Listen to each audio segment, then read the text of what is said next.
오늘은 이제 느헤미야의 마지막 시간입니다. 느헤미야를 한번 전체적으로 개관해 보겠습니다. 유다 왕국은 선지자들이 경고했던 대로 바벨론 제국에게 멸망당하게 됩니다. 유다 왕국은 난공불락의 성 예루살렘을 믿고 자랑했지만 결국에는 무너졌고 예루살렘 성전도 완전히 파괴됩니다. 유다 백성들은 포로 생활하면서 나라 잃은 소름이 무엇인지를 깨닫게 됩니다. 그제야 지난날 누렸던 모든 것들이 다 하나님의 은혜였고 또 하나님의 돌보심이었다는 것을 알게 됩니다. 그러나 하나님은 여전히 유다 백성들을 사랑하셨고 그들을 포기하지 않으셨습니다. 선지자들은 70년이 지나면 하나님께서 구원자를 보내어 너희를 돌아오게 하실 것이다. 그와 같은 희망의 말씀을 주셨습니다. 선지자의 예언대로 하나님은 페르시아의 왕 고레스를 세우셨고 그를 통하여 바벨론 제국을 무너뜨리게 됩니다. 고레스는 유다 백성들이 예루살렘으로 돌아가 하나님의 성전을 지을 수 있도록 허락했습니다. 총독 스룹바벨은 5만 명의 포로들을 이끌고 귀국하여 폐허가 되어버린 예루살렘 그 터에 성전을 재건했고 또 오랫동안 중단되었던 하나님께 드렸던 그 제사를 다시 회복하게 됩니다. 이것이 우리가 알고 있는 1차 귀환이죠. 그 후로 80년의 세월이 지납니다. 이번에는 에스라가 5천 명을 이끌고 2차로 귀환을 하게 됩니다. 백성들에게 율법을 가르쳐서 그들이 거룩한 하나님의 백성으로 살게 하는 것, 그와 같은 사명을 가지고 온 겁니다. 그러나 와서 보니 완전히 처참했습니다. 유다 백성들은 이방인들과 다를 바 없는 모습이었습니다. 타락하고 죄악된 삶을 살고 있었습니다. 그들은 이방인들과 완전히 뒤섞여서 하나님의 백성이라는 정체성도 거룩함도 잊어버리고 있었던 겁니다. 에스라는 이방인을 아내로 맞이한 사람들을 불러 오직 하나님만을 섬길 것인지 묻고 맹세하게 했습니다. 하나님만을 섬기겠다 맹세하면 그들을 하나님의 백성으로 받아줬지만 끝까지 거부하는 자들은 추방시키는 과감한 종교개혁을 단행하게 됩니다. 그 후로도 에스라는 율법을 가르치는 일에 전념하게 되지요. 제사장들과 레위인들에게 율법을 가르쳐 전문가로 양성을 하게 되었고 그들이 백성들에게 말씀을 가르칠 수 있도록 훈련을 시켰습니다. 에스라는 자신을 드러내지 않고 묵묵하게 율법을 가르치고 양육하는 일에 매진하게 됩니다. 하지만 예루살렘은 여러 가지 문제가 남아 있었습니다. 특히 이 대적의 침입을 막아낼 수 있는 성벽이나 성문과 같은 방어 시설이 전혀 없었던 거지요. 치안의 불안함을 느낀 백성들이 예루살렘을 버리고 안전한 곳으로 이주하기 시작을 합니다. 예루살렘의 인구는 점점 줄어들게 되었고 이대로 간다면 사람이 살지 않는 이 황폐한 곳으로 전락할 위험이 있었습니다. 이 문제를 해결하기 위하여 느헤미야가 3차 귀환을 하게 됩니다. 느헤미야는 예루살렘 성벽을 재건하는 일에 착수하게 되지요. 대적들이 시시때때로 방해하고 위협했지만 백성들과 한마음 한뜻이 되어 52일 만에 성벽을 완공했고 이제 드디어 성문을 달게 됩니다. 이로써 예루살렘은 이제 한 국가의 수도로서의 면모를 갖추게 됩니다. 하나님을 예배하는 성전도 있고 또 도시를 방어할 수 있는 성벽과 성문도 갖추게 되었습니다. 불가능할 것처럼 보였던 그 일들이 하나님의 은혜로 성취된 겁니다. 느헤미야는 수도로서의 기능을 수행할 수 있도록 거기에 사람들을 세우고 성벽 관리 지침을 세우는 등 행정 시스템을 체계적으로 갖추게 되었습니다. 그 다음으로 인구 부족 문제를 해결하게 됩니다. 느헤미야는 1차 포로 귀환했던 5만 명의 명단을 입수하게 됩니다. 그 명단에는 예루살렘에 거주하는 자들의 이름이 나옵니다. 그 명부를 토대로 해서 후손들이 여전히 예루살렘에 거주하고 있는지 조사했습니다. 다른 곳에 거주하는 자들은 예루살렘으로 돌아올 수 있도록 권유하고 또 그들을 돌아올 수 있도록 재촉했습니다. 예루살렘 성벽이 완공되고 행정 시스템이 갖춰지고 허름하고 부실했던 집들이 정비되자 백성들의 마음에는 하나님을 찾고자 하는 열망이 다시 불타오르게 되었습니다. 백성들은 신년 나팔절이 되자 어린 아이에서부터 어른에 이르기까지 말씀을 듣기 위하여 성전 문 앞으로 다 모이게 되지요. 에스라는 백성들에게 율법책을 읽어주게 되었고 그 율법의 말씀을 들은 백성들은 흐느껴 울며 하나님 앞에 회개하기 시작을 합니다. 얼마나 많은 사람들이 울었던지 느헤미야는 더 이상 울지 못하게 했습니다. 오늘은 하나님의 거룩한 성일이니 이 울음을 그치고 우리가 하나님 앞에서 기뻐하자, 그렇게 말을 합니다. 그러면서 가난한 사람들, 음식을 미처 준비하지 못한 사람들, 그들과 함께 음식을 나누라고 권합니다. 그러자 그 자리는 순식간에 기쁨의 자리, 잔치 자리로 변하게 되었습니다. 얼마 후에 유다 백성들은 또다시 모이게 됩니다. 하나님께 온전히 헌신하고자 하는 열망이 불타올랐기 때문입니다. 아무도 그렇게 하라 강요한 사람이 없었는데도 그들은 금식과 회개를 위하여 자발적으로 모였습니다. 백성들은 다들 굵은 베옷을 입고 티끌을 머리에 뒤집어 쓰고 자신들과 선조들이 지었던 모든 죄와 허물을 회개 자복했습니다. 그러면서 이제는 우리가 하나님의 은혜로 새로운 존재가 되었으니 새로운 모습으로 살겠노라 결단하게 됩니다.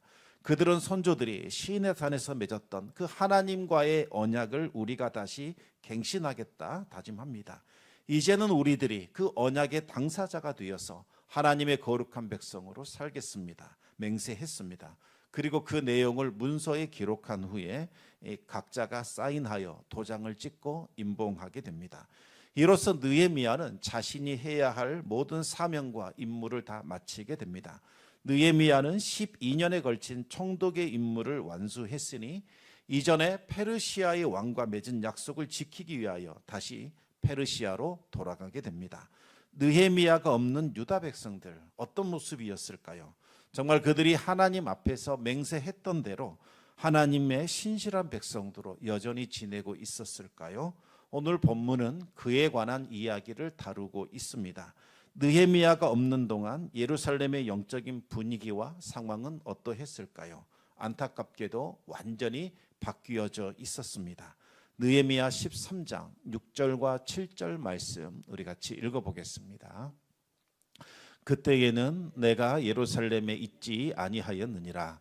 바벨론 왕 아닥사스다 32년에 내가 왕에게 나아갔다가 며칠 후에 왕에게 말미를 청하고 예루살렘에 이르러서야 엘리야십이 도비야를 위하여 하나님의 전뜰에 방을 만든 악한 일을 안지라.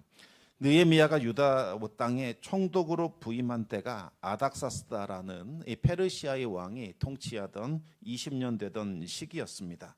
느헤미야는 그로부터 12년 동안 성벽 재건을 비롯한 여러 가지 일들을 하면서 임기를 보내게 됩니다.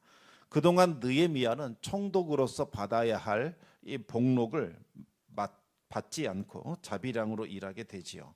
최대한 이 종교개혁 사업이 걸림이 되지 않도록 노력을 다한 겁니다.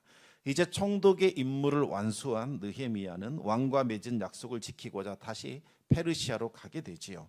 그때가 아닥사스다 32년이었습니다.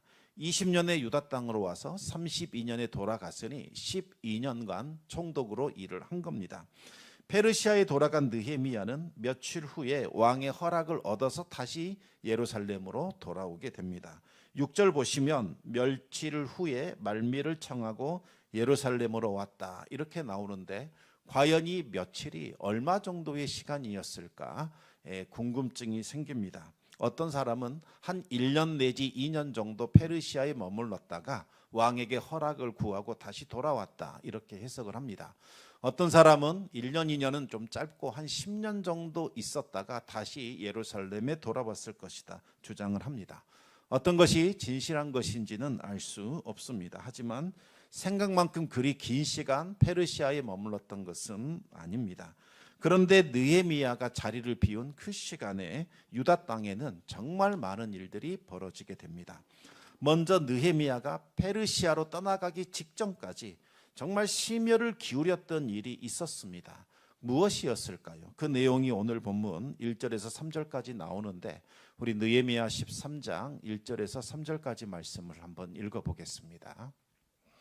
그날 모세의 책을 낭독하여 백성에게 들렸는데 그 책에 기록하기를 암몬 사람과 모압 사람은 영원히 하나님의 총회에 들어오지 못하리니 이는 그들이 양식과 물로 이스라엘 자손을 영접하지 아니하고 도리어 발람에게 뇌물을 주어 저주하게 하였음이라. 그러나 우리 하나님이 그 저주를 돌이켜 복이 되게 하셨다 하였는지라. 백성이 이 율법을 듣고 곧 섞인 무리들을 이스라엘 가운데에서 모두 분리하였느니라. 느헤미야는 유다 백성들이 하나님의 거룩한 백성으로서의 정체성을 확립하기를 원했습니다. 그래서 이방인들을 분리시키는 이 정책을 아주 엄격하고 철저하게 시행했던 겁니다. 특히 이 암몬 사람들, 모압 사람들과는 서로 섞이지 않게 했습니다. 왜냐하면 모세의 율법이 암몬 사람과 모압 사람은 영원히 하나님의 총회에 들어올 수 없다, 그렇게 규정했기 때문이죠. 왜 율법은 하필 이 모압 사람과 암몬 사람에게 그와 같은 이 엄격한 규정을 해 놓았던 걸까요? 그 이유는 출애굽과 관련되어 있습니다.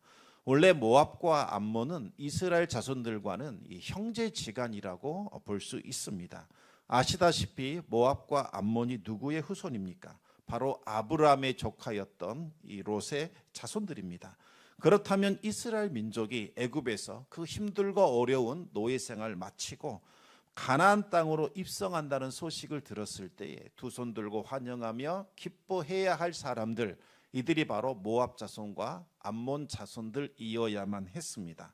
하지만 그들은 그와 같은 신뢰를 저버리고 이스라엘 백성들이 가나안 땅에 들어오는 것을 아주 싫어했고 사사건건 방해했고 노골적으로 대적하기에 이릅니다.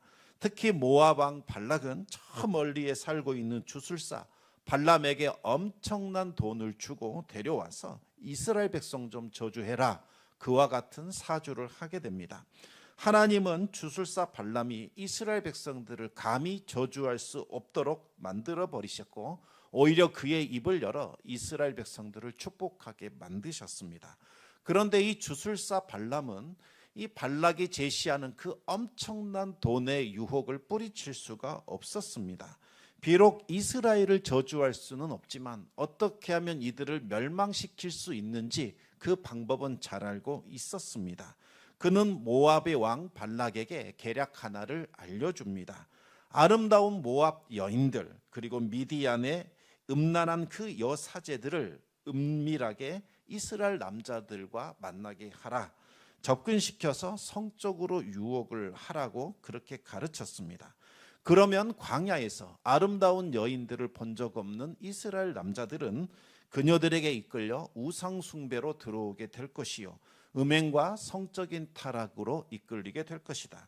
그러면 하나님께서 이스라엘을 진노할 것이요 그들은 가나안 땅에 들어오지 못하고 멸절될 것이다. 이와 같은 악한 계략을 알려준 겁니다. 그런데 이 발람의 계략이 적중해 버렸습니다. 가장 먼저 이스라엘의 지도자들, 이들이 적극적으로 가담을 합니다. 그러자 이스라엘의 다른 남자들도 담대함을 얻어서 이 죄악에 가담하게 되지요. 이 사건은 바로 가나안 땅 들어가기 직전에 일어났던 사건이었습니다. 하나님은 크게 진노했고 극심한 전염병을 일으키셔서 2만 4천 명을 몰살시키는 그와 같은 징계를 내리셨습니다. 이 숫자는 얼마나 큰 숫자인지 출애굽 이후에 이스라엘이 전쟁에서 죽은 모든 숫자들보다 훨씬 더 많은 숫자였습니다. 대제사장 아론의 손자였던 청년 비느하스가 하나님의 거룩한 분노를 품고 음행의 현장에 있던 시므온 지파의 지도자 시므리와 미디안 여사제를 창으로 꿰뚫어 죽이는 일을 벌이게 됩니다. 하나님의 거룩하신 분노를 가지고 심판한 겁니다. 그러자 하나님의 진노가 그쳤습니다. 비느하스가 거룩한 분노를 품고 그들을 죽인 것을 이스라엘을 위한 속죄의 제사로 하나님께서 받아주신 겁니다. 그 순간 전염병이 떠나가게 되었지요. 하나님은 주술사 발람과 이 모압의 죄악에 가담한 미디안을 용서하지 않았고 그들을 대적하여 치라고 말씀하셨습니다. 그리고 모압과 이 암몬의 후손들, 이들은 절대로 하나님의 총회에 들어올 수 없다. 이들과는 뒤섞이지 말라라는 엄격한 명령을 내리신 겁니다.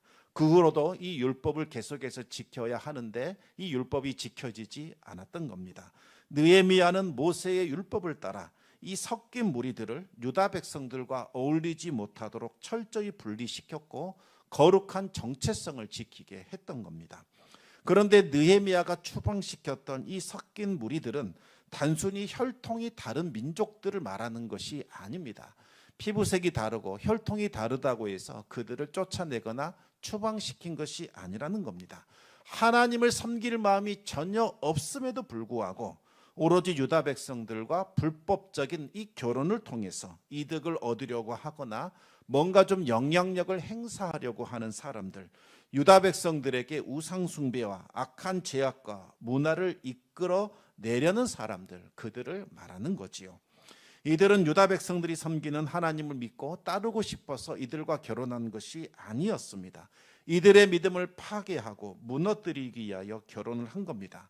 마치 북이스라엘의 아합 왕을 멸망시키기 위하여 우상 숭배의 죄악으로 이끌었던 이세벨과 같은 사람들, 남유다의 여호람 왕을 타락의 길로 이끌었던 아달랴와 같은 사람들이었습니다. 느헤미야는 이와 같은 위험성을 제거하고자 단호하게 이들을 격리시켰고 쫓아냈고 분리시켰던 거지요. 그런데 느헤미야가 잠깐 페르시아로 간 틈을 타서 이들 무리가 다시 유다 백성들 가운데로 침투해 들어오게 된 겁니다. 우리 느헤미야 13장 4절 5절 말씀 같이 읽어보겠습니다. 이전에 우리 하나님의 전에 방을 맡은 제사장 엘리야십이 도비야와 연락이 있었으므로 도비야를 위하여 한 큰 방을 만들었으니 그 방은 원래 소재물과 유향과 그릇과 또 레위 사람들과 노래하는 자들과 문지기들에게 11조로 주는 곡물과 새 포도주와 기름과 또 제사장들에게 주는 거제물을 두는 곳이라. 여러분, 도비야가 누구입니까? 유다 백성들의 철천지 원수였던 사마리아 총독 산발랏의 충견, 정말 그를 따르는 충실한 게니와 같은 그런 존재였습니다. 그는 이스라엘 총회에 들어올 수 없는 바로 이 암몬 족속의 후손입니다. 그런데 도비야가 거룩한 성전에 있는 큰 방 하나를 독점하여 차지하고 있었던 거지요. 하나님의 성전은 오로지 하나님을 섬기는 제사장과 레위인들만 들어갈 수 있습니다. 일반 백성들조차 들어갈 수 없습니다. 그런데 하나님을 대적하는 이방인이 그 안에 들어왔을 뿐만 아니라 자신을 위한 처소로 그 방을 사용하고 있었습니다. 말도 안 되는 일이지요. 더군다나 그 방은 빈 방이 아니었습니다. 소재물과 유황과 그릇과 또 성전 봉사자들에게 11조로 주는 그 곡물과 세포도주와 기름과 거제물들이 보관되어 있는 바로 그 거룩한 방이었습니다. 그런데 그 방들을 다 치워버리고 칸막이를 터서 큰 방 하나를 만든 후에 이 방을 도비야에게 쓰라고 내어준 겁니다. 도비야는 단순히 그 방을 자신의 숙소로 사용한 것 아니었습니다. 유다와 예루살렘을 삼키려고 자신의 추종 세력을 모으는, 규합하는 이 본거지로 사용을 한 겁니다. 누가 이와 같이 가증하고 패역한 일에 가담을 한 걸까요? 바로 제사장 엘리야십이었습니다. 엘리야십은 자신의 이권을 위하여 암몬 사람 도비야와 손을 잡은 겁니다. 그리고 이와 같은 악을 벌인 겁니다. 백성들의 그 거룩함을 지켜야 할 그 거룩한 사명 맡은 제사장 엘리야십이 세속적인 이익, 탐욕, 탐심의 눈이 멀어서 하나님의 원수와 손을 잡고 하나님의 거룩한 성전을 더럽히는 그와 같은 일을 저지른 겁니다.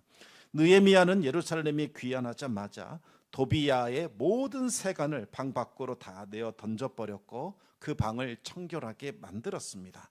그리고 하나님께 제사 드릴 때 사용하는 그릇과 소재물과 유향을 다시 그 방에 갖다 놓았던 겁니다. 그동안 그릇과 소재물과 유향은 그 방이 아닌 다른 곳에 방치되어 있었던 겁니다. 여러분, 이것이 무엇을 의미하는 걸까요? 그동안 성전에서 제대로 된 제사가 드려지지 못했다는 것을 보여주는 겁니다. 그뿐만이 아니었습니다. 성전을 섬기는 거룩한 자들, 제사장과 레위인들이 생계를 위하여 마땅히 드려야 할 그 11조, 곡물과 포도주와 기름도 다 사라지고 없었더라는 거지요. 성전 봉사자들의 생계를 위하여 사용되어야 할 그 거룩한 성물들을 백성들의 대표자들이 대제사장과 결탁해서 다 착복해 버린 겁니다. 제사장과 레위인들은 생계를 꾸릴 수가 없게 되었지요. 그들은 어쩔 수 없이 성전에서 이탈되어 밭으로, 삶의 현장으로 내쫓길 수밖에 없었습니다. 여러분, 성전 봉사자들이 없고 성전 기물도 없는데 어찌 성전 제사가 제대로 이루어지겠습니까? 성전 제사가 이루어지지 않으니 백성들도 이제는 성전을 기피하게 됩니다. 다들 예배의 자리에서 떠나버렸습니다. 11조를 드려봐야 제사장들과 대표자들이 다 착복할 것이 분명하니 마땅히 드려야 할 11조조차 드리지 않게 됩니다. 여러분, 예배가 무너지면 모든 것이 다 무너지게 됩니다. 이때 나서서 정말 다시 하나님께 돌아와야 한다. 너희들의 마음을 찢고 하나님 앞에 바로 서야 한다. 하나님께 드려야 할 온전한 11조를 드려야 한다 외쳤던 구약의 마지막 선지자가 있습니다. 바로 말라기 선지자입니다. 말라기 선지자는 이와 같이 하나님의 제사를 업신여기고 이와 같이 하나님께 패역한 죄를 저지른다면 하나님의 심판의 날이 곧 임할 것이요 너희들은 하나님 앞에 큰 징계를 받게 될 것이다. 그렇게 예언을 했습니다. 그동안 느헤미야와 백성들이 힘써 노력했던 모든 수고가 하루아침에 물거품이 되는 그런 일들이 일어나게 됩니다. 느헤미야는 모든 대표자들을 다 불러 모은 후에 어찌하여 하나님의 성전이 이 지경이 되도록 방치했느냐 꾸짖었습니다. 그리고 밭으로 떠나간 레위 사람들을 다시 불러 모아 성전 봉사의 자리에 세우게 됩니다. 그러자 다시 예배가 회복이 됩니다. 그리고 온 유다 백성들이 다시 곡식과 포도주와 기름의 11조를 가져와서 그 곳간에 채우는 그와 같은 예배의 회복이 일어나게 되었습니다. 그뿐만이 아니었지요. 안식일도 완전히 무너진 상태였습니다. 유다 백성들이 거룩하게 지내야 할 그 안식일에도 술틀을 밟고 있었습니다. 곡식단을 실어 나르고 있었고 또 음식물을 팔고 있었던 거지요. 심지어 이방인들이 물건들을 가져와서 이 안식일날 예루살렘에서 파는 그와 같은 죄악이 저질러지고 있었습니다. 느헤미야는 백성의 대표자들을 불러서 어찌하여 이와 같은 죄악을 저질렀느냐, 우리가 이와 같은 죄악을 저질러서 다시 포로로 끌려갔었는데 어찌하여 너희는 또다시 그와 같은 죄악을 이끌어내어 우리로 하여금 하나님의 은혜에서 멀어지게 했느냐라고 책망을 하게 됩니다. 두 번 다시는 장사꾼들이 안식일에 예루살렘에 들어오지 못하도록 성문을 지키게 했습니다. 그리고 또 이방인들과의 결혼도 다시 성행하게 되었습니다. 유다 백성들이 아스돗과 암몬과 모압 여인을 맞이하여 아내로 삼았던 겁니다.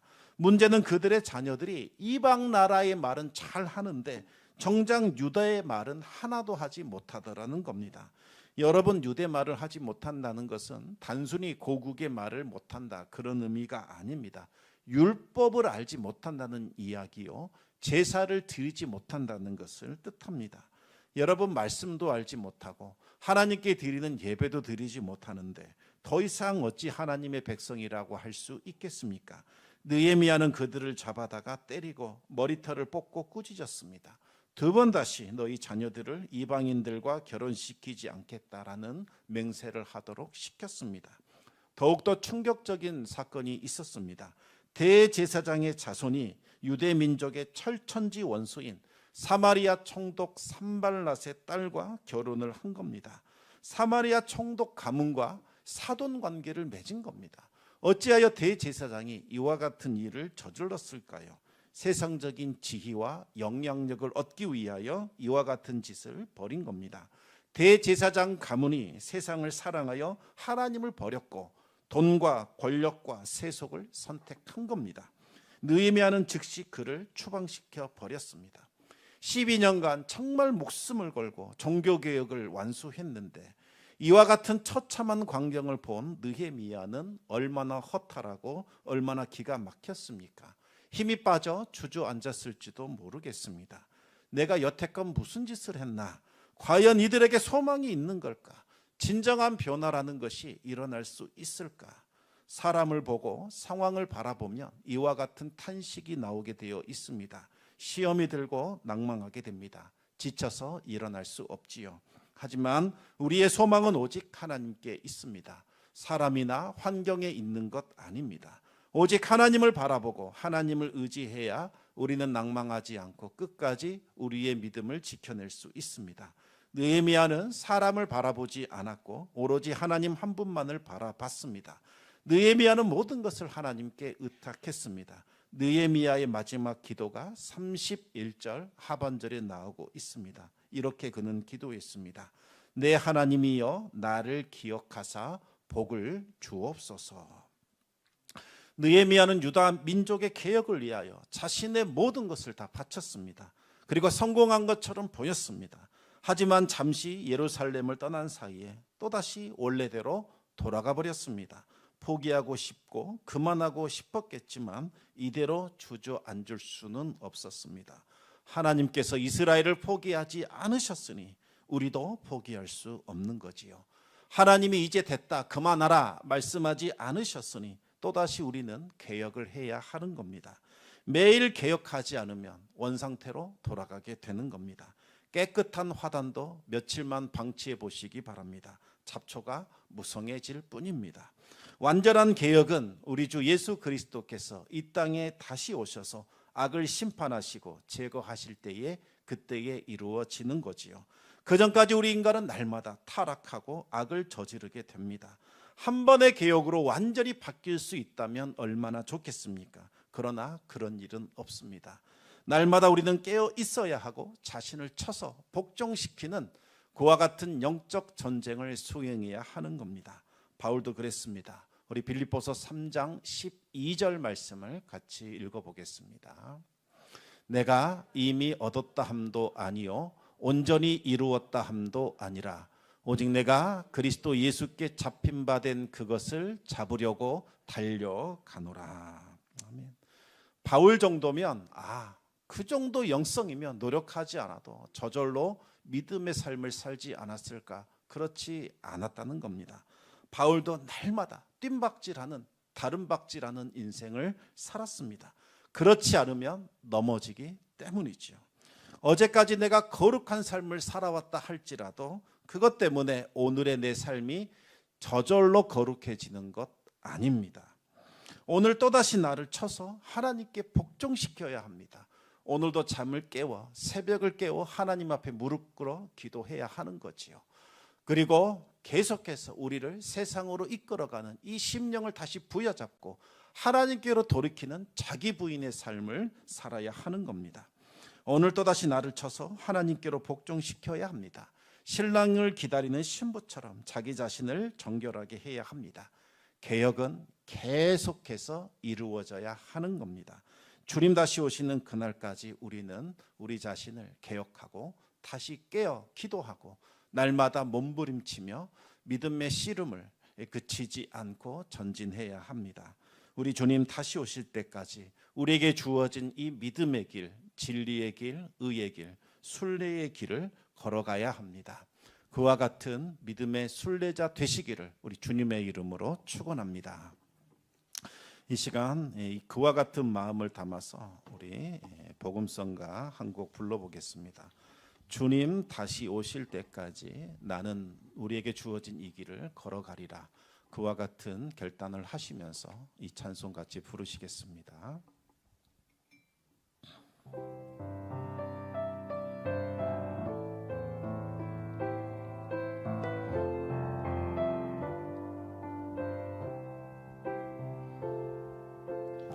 주님 다시 오실 때까지 나는 이 길을 가리라.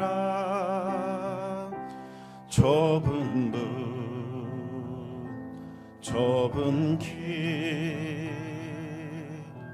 나의 십자가 지고 나의 가는 이 길 끝에서 나는 주님을 보리라. 영광의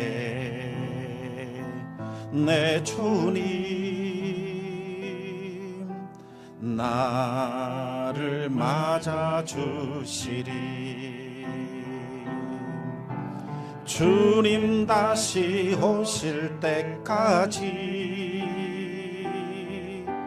나는 일어나 달려가리라. 주의 영광 온 땅 덮을 때 나는 일어나 노래하리. 내 사모하는 주님 온 세상 구주시라. 내 사모하는 주님 영광의 왕이시라. 주님 다시 오실 때까지, 주님 다시 오실 때까지 나는 이 길을 가리라. 좁은 문 좁은 길 나의 십자가 지고 나의 가는 이 길 끝에서 나는 주님을 보리라. 영광의 내 주님 나를 맞아주시리. 주님 다시 오실 때까지 나는 일어나 달려가리라. 주의 영광 온 땅 덮을 때 나는 일어나 노래하리. 내 사모하는 주님 온 세상 구주시라. 내 사모하는 주님 영광의 왕이시라. 아멘. 이 시간 말씀 기억하면서 또 우리가 고백했던 찬송을 기억하면서 하나님 앞에 좀 결단하는 기도를 드렸으면 좋겠습니다. 여러분 혹시 피곤하고 지치고 낭망하여 이제는 좀 그만하고 싶다, 그와 같은 마음 들고 있지는 않습니까? 이렇게 신앙생활하는 것이 어떤 유익이 있는 걸까? 다시 도돌이표로 제자리에 돌아오는 것처럼 느껴지고 나는 몸부림치고 살아가는데 내 삶은 나아지는 것 같지 아니하고 우리의 주변 환경은 여전히 더 어려워지는 것 같은 이 상황, 과연 내가 믿음을 지켜야 하는가? 더 이 믿음을 가지고 나아갈 수 있을까? 그런 생각과 그런 마음이 든다면 느헤미야를 기억하시기 바랍니다. 하나님께서 우리에게 힘 주셨고 우리에게 사명 주셨고 하나님이 우리를 포기하지 않고 있으니 우리도 포기하면 안 됩니다. 하나님께서 됐다, 족하다, 이제 그만하라 말씀하실 때까지 우리는 이 길을 걸어가야 합니다. 우리 하나님이 아시고 우리 하나님께서 품에 안으시고 수고했다, 참으로 신실한 종아, 네가 작은 일에 충성하였으니 내가 너에게 큰 일을 맡기리라 말씀하신 그날까지 우리가 믿음 잃지 않고 우리에게 주어진 이 믿음의 길을 걸어가야 합니다. 이 시간 우리 같이 기도하기를 원합니다. 하나님 도와주십시오. 오직 주님 바라보게 하여 주시옵소서. 상황이 힘들고 지치고 피곤하여 이제 그만하고 싶지만 아버지 하나님 주신 말씀 붙들고 다시 일어나 걷겠습니다. 주님 우리와 동행하여 주시고 우리를 붙잡아 주셔서 끝까지 완주할 수 있도록 하늘에 속한 힘과 능력과 지혜를 더하여 주시옵소서. 우리 같이 기도하시겠습니다.